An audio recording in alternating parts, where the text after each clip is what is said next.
Hey there, crafty friends, it's Tina the Scrappin' Rabbit, and today is day one of the Stamp Anything August 2017 release, and today we are featuring this cutie patootie stamp.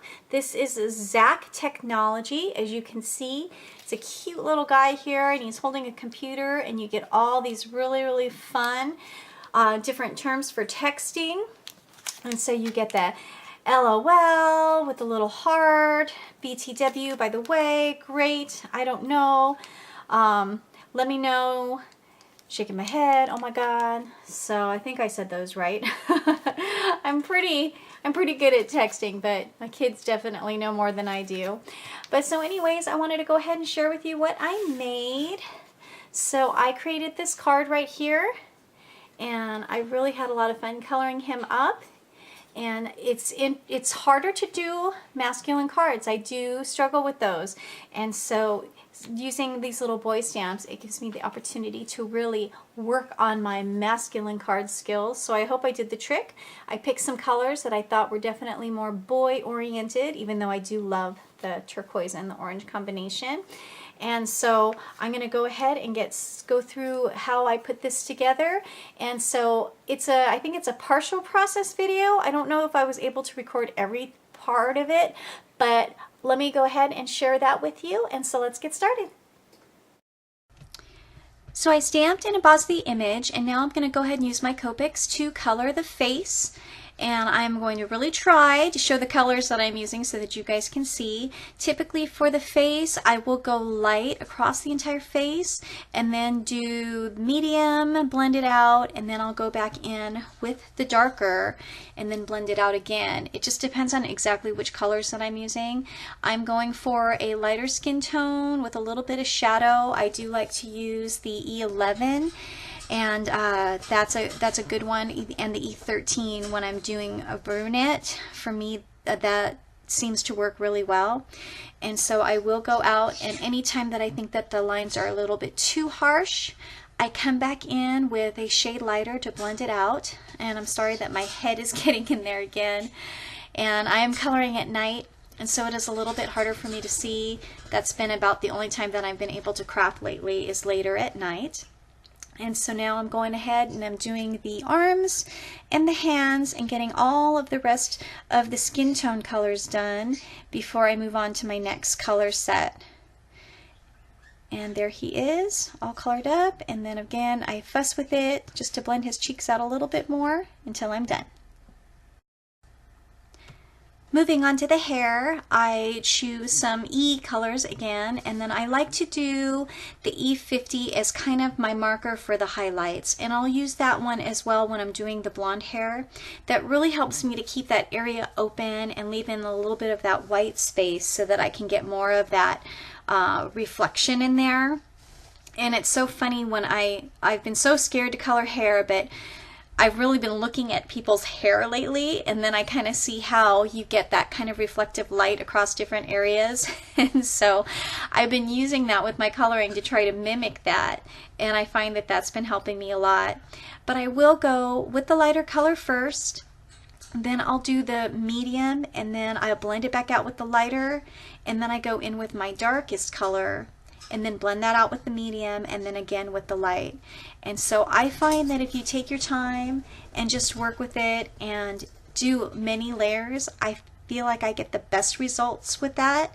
And so just practice, as I've been doing. I'm definitely not a perfect colorist, but I really enjoy this, and I'm so happy that you guys think I'm doing a good job, and hopefully I just keep getting better, and I'll just share with you my little process along the way. And so each time you go around, it fills in more of that space and you get more of a look. And so I am going to be trying some different color combos soon. It's just a matter of how my budget and how many colors I can add to my collection. But this brown combo works really well for animals as well. And that I initially bought this color combo, 2-color fur, and it works really well for a nice brunette combo.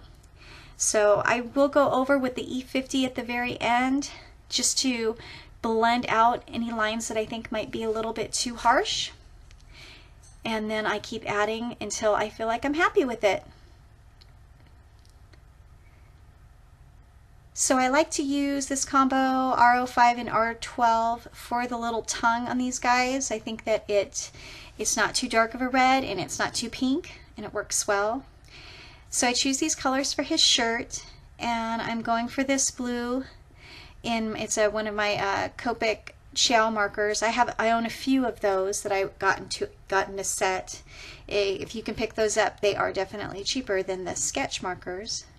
So I do a little bit of the dark in the edges to do where I think the shadow is, and then I'll blend it out with the medium and then again with the light.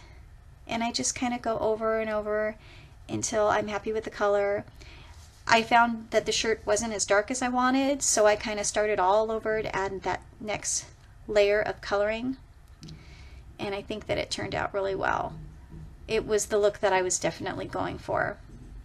I think I had a shirt like this for my son at one point, and it was this blue with a little bit of like that turquoise color to it, and then with the orange stripe. I am using the clear colorless blender to remove any of the color that doesn't belong, and here I'm using the YR12 and the YR15 for that stripe. So now I'm going to go to the pants, and I'm going to use the T3, T5, T7, T9, and I start out with the color to get the little washed denim type of look, and then I blend out with the medium, and then in those creases I'm going to go with the dark, and then I go over it again, I think with the T9 to get even the darker shadows, and then I go through and I blend that out. And I try to think of where the darkest areas will be, and then I do try to get a little bit of that reflective light so that it is lighter shades. And then I blend out any harsh lines. And then so now I'm going to move on to coloring his shoes, and I'm using the T0 and the T1, and that's really more of a white tennis shoe. I will blend it out with the clearless blender, or the colorless blender.